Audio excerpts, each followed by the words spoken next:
Germany is a leading power of Europe and one of the wealthiest, most industrialized states on the planet. However, it wasn't always this way. From about the 1400s to the 1800s, the central authority of the Holy Roman Empire gradually declined, until by the 1600s it was little more than a defensive pact against outsiders with some diplomatic weight. The reasons for this are long and complicated, but weak emperors, overextension, the rise of Protestantism, and Prussia all gradually chipped at the state, and Austria's ability to command influence. Napoleon would ultimately kill the empire through his own client state, and Francis II dissolved it as a result, leaving it to be replaced by the German Confederation, which Prussia eventually welded into a proper German empire. From there, of course, Germany's power would warp Europe around it and lead to the World Wars, see it divided once again between East and West, and now it is a leading pillar of Europe and European integration. But this all begs the question, what if Germany never united? Since we're talking about the German Empire here, not East and West Germany, we have about two main choices.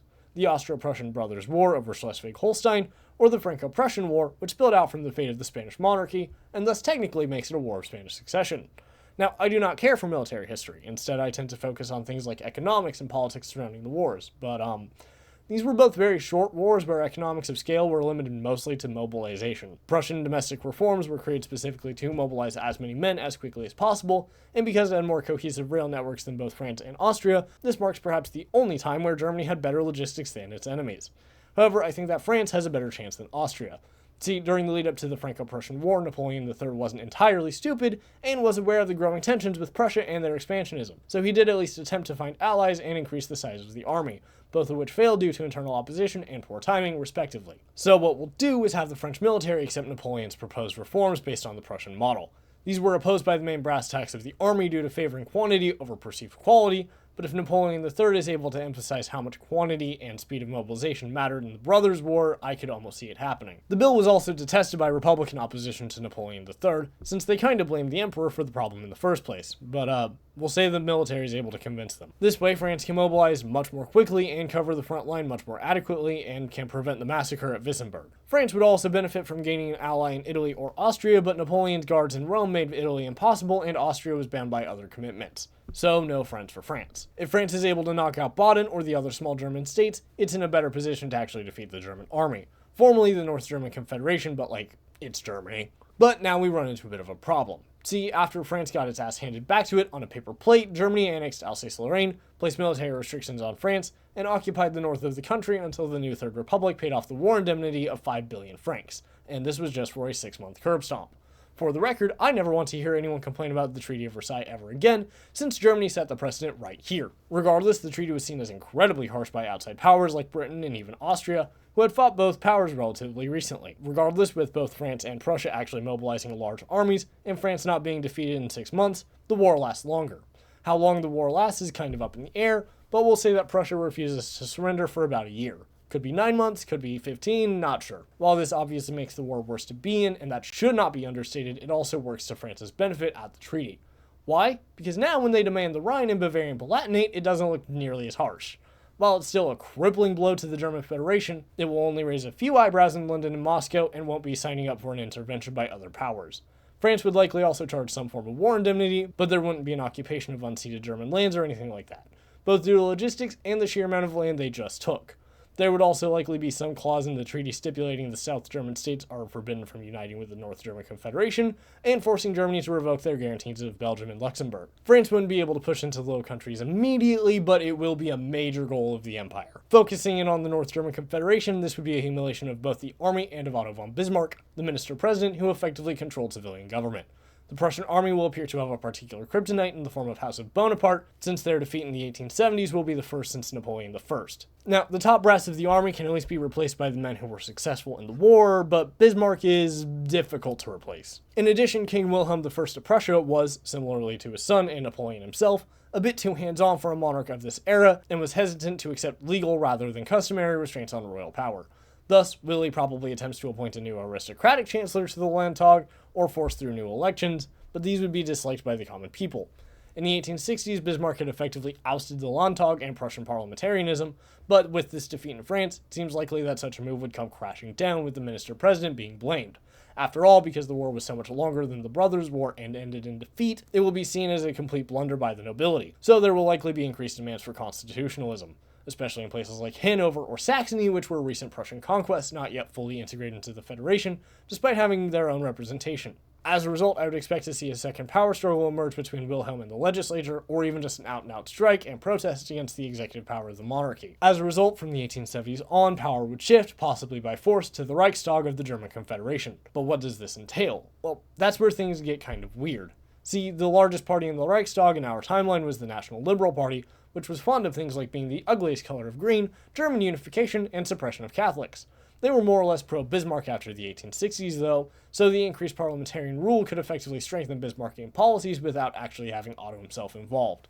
The Social Democratic Party wasn't founded until 1875, and the primary opposition to Bismarck came from the Centre Party, which was mostly comprised of Catholics. It seems plausible that the National Liberals split in the aftermath of the defeat, which could result in the mainstay National Liberals coalitioning with the Conservatives and the breakaways working with the other liberal parties. There were a lot of those, and possibly the Zentrum. As a result, I would expect to see franchise law liberalized while the iron is hot for reform. While Prussia had universal male suffrage, they also weighed it based on land ownership and property, which I would expect to see the more liberal liberals force the state to back off of. As a result, the country would likely enter a quasi-Weimar era politically as various factions rise and fall in attempts to exploit this expansion of the vote, as well as the anger and unexpressed nationalism arising from the failure to unify. However, without such total devastation, the country will be more economically stable. While the loss of the Rhine will hurt badly, Germany will be able to recover. Sorry for the very quick interruption, but if you're enjoying the video, please consider like and subscribe. It really helps the channel grow. And if you're already subscribed and want to support the channel in other ways, I have channel memberships available for as little as $2.99 a month. Thank you so much for watching. Let's get back to the show. In the West, France is also going to have a weird time in the 1870s. It's reaffirmed its position as the leading power of Europe, something it hasn't seriously had since the days of the actually cool Napoleon. However, the opposition to the emperor is hardly weakened by the win. Napoleon himself is old and only has one son, and in the late 1860s he was forced to reinstate a parliament after working to dismantle it. In fact, during the 1860s, as he got older and sicker, he became less and less active in government before his death in 1873. However, he was also something of a liberal and modernist. He implemented pro-education reforms, including greatly expanding access to it for women and girls, and even helped rebuild cities like Paris into the icons of the Belle Epoque that we know them to be. Plus, he even ensured the right to strike. Insert joke about French politics here.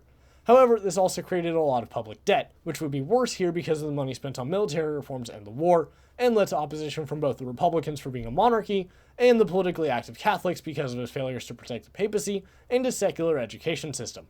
In addition, the country's voting system also favored the ruralites versus the urban city dwellers, and this bled into an 1860 referendum on his reforms. So, what happens in 1873 when Napoleon III dies? Well, to start with, let's meet his son, Louis Napoleon. I'm going to call him Emperor Louis I, because even though there's been a million fucking Louis in France, I need to keep him distinct from his father. Regardless, Louis was much more of a devout Catholic than his father, and would likely pull back from the secularization of government, and lean on conservative Catholics for support. However, I also think that he will struggle to maintain imperial power, and eventually the core religious staff will assume supremacy, somewhat similar to in Prussia. If anything, I actually think that the Second Empire surviving is unlikely.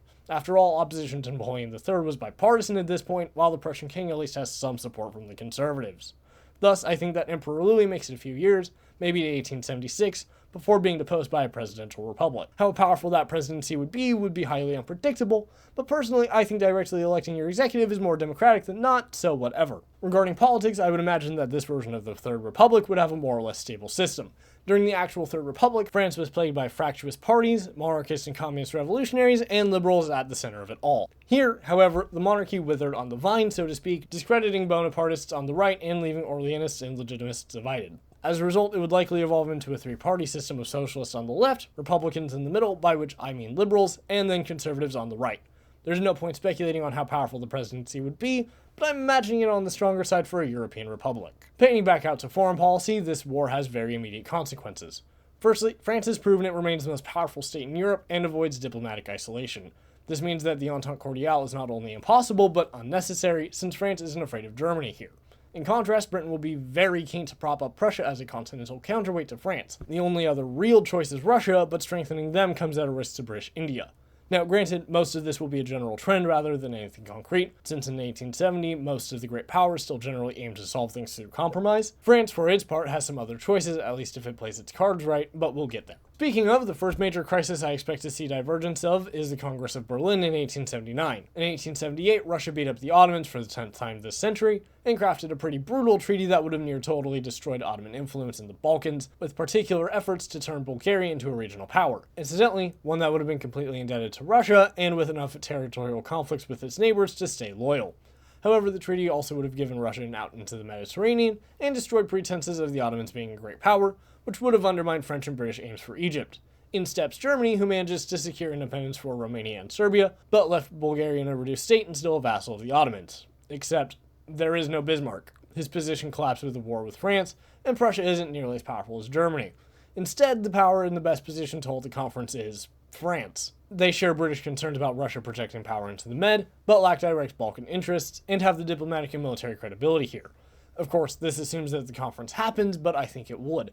France and Britain both want Russia contained at this point, and neither want the collapse of the Ottomans or Austria precisely because they contain the Tsardom. So, what does this version of the conference look like? Well, bearing in mind that this is all more or less arbitrary, here's what I came up with. Bulgaria and Romania receive full independence, the former being a bit bigger than our timeline, but Serbia is left as a vassal of the Ottomans, while the Bosnians are more or less left alone.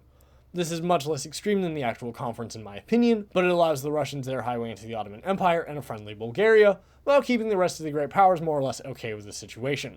It also prevents Austria from occupying Bosnia, which, might be a good thing for them. Alternatively, France might be convinced to allow Russia a bigger Bulgarian vassal in exchange for support when France invades the Low Countries. Now, why am I so confident that France would take this gamble?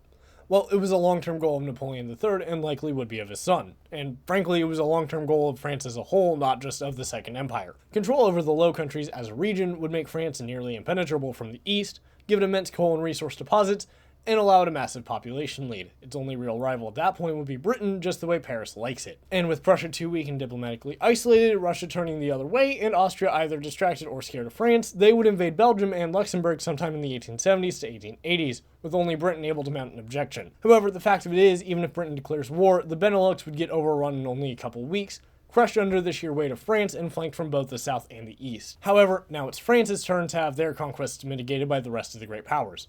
Don't you love peer-reviewed imperialism? Regardless, the rest of Europe can't accept France getting all of Belgium or the Netherlands so soon after conquering the Rhineland. Bad memories, you could say. As a result, I would expect it to be something like this. France gets Luxembourg, eastern Belgium, and the very southeast of the Netherlands. However, Prussia guarantees the independence of the two remaining states, as does the UK. France might even have to give up some minor colonial land to the Dutch, but honestly I have no clue where. We'll say they give up Guyana or something just because this kind of conference will see them give up something. Speaking of colonialism, Prussia will be much more expansionist overseas than Germany was during the 1860s to 1880s.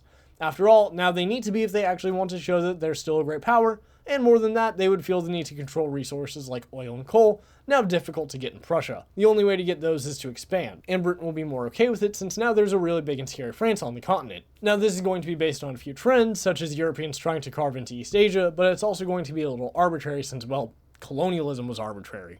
Germany was interested in acquiring the Philippines and most of Spanish Asia, so I could see them trying to coerce a sale out of Spain. From there, it's not so unreasonable they make moves throughout Borneo. Germany also attempted to claim Formosa, modern Taiwan, from the Qing, but it was kind of an if everyone else is doing it thing, and they kind of half-assed it. But as China weakens and the public domain grows and grows, I could see them making another attempt around the 1880s. Turning to Africa, it oddly enough looks pretty similar. In our world, there was an organized conference to divide the continent in 1888, but that is unlikely to be repeated for a few reasons. Firstly, the Berlin Conference was a reaction to Belgian King Leopold trying to claim the entire fucking Congo for himself, and he is a tad unlikely to do that so soon after half his country was conquered. Secondly, again, Bismarck was sacked. This means that while there might be a conference, it is going to be different to the point of being irrelevant, which means that now we get to arbitrarily divide Africa among European powers based on rough estimations of their interests. Fucking hell. Okay, so what do we know about Africa? Well, we know that Britain controls the Cape and Egypt, while France has Algeria and Madagascar. Portugal is in Angola and Mozambique, while the Ottomans still nominally exist in Libya and Tunisia. Germany, however, has very little, if any, meaningful presence, and Belgium is very unlikely to matter. So, here's what I've come up with. Admittedly, it's a little uninspired, but the geography at the edge of the continent does limit my options here. Britain was very eager for a north-south connection, and the only reason it didn't get it at the Berlin Conference was being outvoted since Germany didn't care about the colonies and only really participated to humor the public, and because Belgium was getting the Congo. As a result, no one else got their desired east-west corridor. Here, Germany has an empire in Asia like the rest, meaning it now meaningfully needs East Africa, as opposed to only really wanting it to fuck over London. However, with the French in Europe, London and Berlin also need to work together, and thus comes this agreement somewhat haphazardly. Germany gets the edge of the coast, and Britain gets the interior, meeting both needs. France likely gets a good chunk of the Congo, as does Portugal, but otherwise Africa looks disgustingly similar to our timeline. Throughout the 1890s to 1910s, we'll enter a period of increasing tensions as both the German states get ready for round 2 with France, and as Russia becomes increasingly powerful. In terms of alliances, we'll start with the German states. Prussia could plausibly pick up both Russia and Britain, but this would require them to strike while the iron was very, very hot, since Russia's size, perceived power, and ability to threaten India will mean any Anglo-Russian treaty is very difficult to maintain. However, Britain will, at least initially, be friendly to Germany precisely because of France's own power, meaning that Russia will be the cold shoulder. As a result, the most likely alliance is Prussia, the German states, Britain, and Austria-Hungary, Russia's main rival on the continent for Balkan influence. Unfortunately, Prussia is just kind of in a tough spot diplomatically. If it sticks with Russia, it likely loses Britain and potentially Austria, but if it leans on Britain, it will fight Russia. The Triple Entente of our timeline was a reaction to just how much of an upset the German win in 1870 was, as well as the Anglo-German arms race, and Russia's rise scaring the German capitalist class on the border. Without all three of these events, it would have fallen apart, and even in our timeline, that particular alliance system was on the way out. So who does France get? Well, to be honest, it's hard to say. We know they get Russia, but are they able to rope in anyone else? Well, we can rule out the Benelux since France has already invaded them, and there wouldn't be much trust between the two. Italy would make sense, but at the same time has its own territorial ambitions, and isn't really a great power. Bulgaria would also be viable, and likely has Yugoslavist plans of their own, but that presupposes some level of Balkan wars. Though, to be fair, that is also likely inevitable. The question is if Bulgaria would be able to act on those nationalist goals without stoking European war itself. However, I think the Entente could feasibly get their hands on both powers. Bulgaria likely spends most of the conflict fighting Serbia and Bosnia, each with some Austrian support, but it generally won't matter too much for the war as a whole. So, the stage is set. What happens now? Well, let's assume the war starts sometime around 1910. The French president is assassinated by a German nationalist in a visit to Aachen, and over the next month, country after country mobilizes. The Franco-Prussian border along the Rhine is too heavily fortified for the French to advance into the northeast quickly, and they're forced to invade through Baden. The Prussians make early advances into Russian Poland, and Austria begins to bear down on northern Italy. The British Royal Navy is mobilized, working in tandem with the Prussian High Seas Fleet to blockade France, putting them on a timer. The sheer length of the Rhine River prevents fast mobile warfare, and the grand armies of both coalitions are forced to dig in.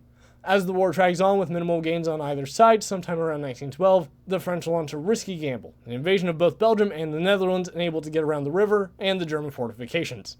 In addition, if the gamble pays off, then the British trade with Germany will be severely hampered due to the lack of friendly ports. However, this also brings in a longer front for the French, and greatly reduces the sympathy neutral nations might have for the country after the assassination. Pivoting to the east of the Pacific, things are weird over here.